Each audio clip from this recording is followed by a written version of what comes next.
Hello everyone, আসসালামু আলাইকুম। Welcome to Lamisa রান্নাঘর। আপনাদের সবাইকে স্বাগত। মাছ নিয়ে এলাম মজাদার সবজি সমোসা রেসিপি। পেঁয়াজ কিংবা আদা রসুন বাটা ছাড়া আমি আজকে আপনাদেরকে সবজি সমোসা রেসিপি বানানো দেখাবো। প্রথমে চুলায় আমি একটা কড়াই বসে তারপর দিয়েছি পরিমাণ তেল, তারপর দিয়ে দিলাম 1 চামচ পাঁচফোড়ন। 2 থেকে 3 মিনিট ভেজে নিয়ে আমি তারপর দিয়ে দেবো সবজি। এখানে নিয়েছি আমি পেঁয়াজের পাতা, আলু, গাজর। আমি এগুলো কেটে ধুয়ে পানিটা ঝরিয়ে নিয়েছি। তারপর এগুলোকে দিয়ে আমি 2 থেকে 3 মিনিট নেড়ে চেড়ে ভেজে নেব।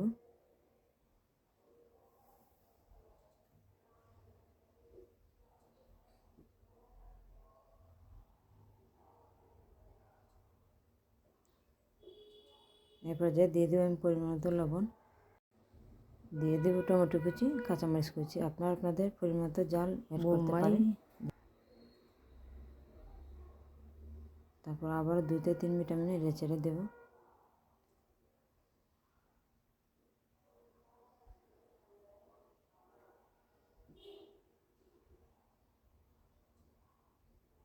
এরপর যে আমি দিয়ে দেবো মুরগির মাংসের মশলা 2 চামচ।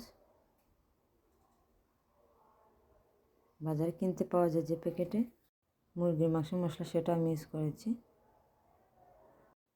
এরপর যে আমি দিয়ে দেবো আধা চামচ টেস্টি সল্ট, দিয়ে আমি ঢাকনা দিয়ে ঢেকে দেবো 15 মিনিটের জন্য।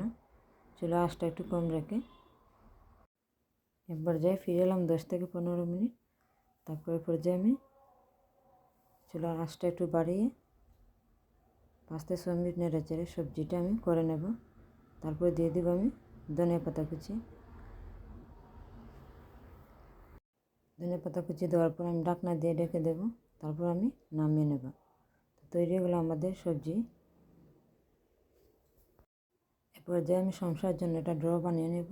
এর জন্য আমি নিয়েছি 1 কাপ ময়দা, তারপর নিয়েছি আরও 1 কাপ ময়দা। তারপর আমি দিয়ে দেবো লবণ, তারপর দিয়ে দেবো পরিমাণ মতো তেল, দিয়ে আমি এগুলোকে ভালোভাবে মেখে নেব।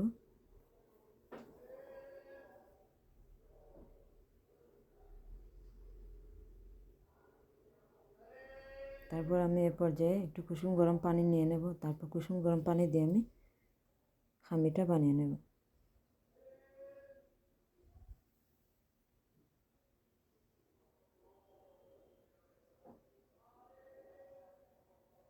তারপর আমরা আধা ঘন্টার জন্য ডোটা রেখে দেবো রেস্টে। তারপর উপরে আমি একটু তেল মেখে দেবো। তারপর একটা ঢাকনা দিয়ে ঢেকে দেবো যাতে ভিতরের বাতাসটা যেন বাইর না হয়।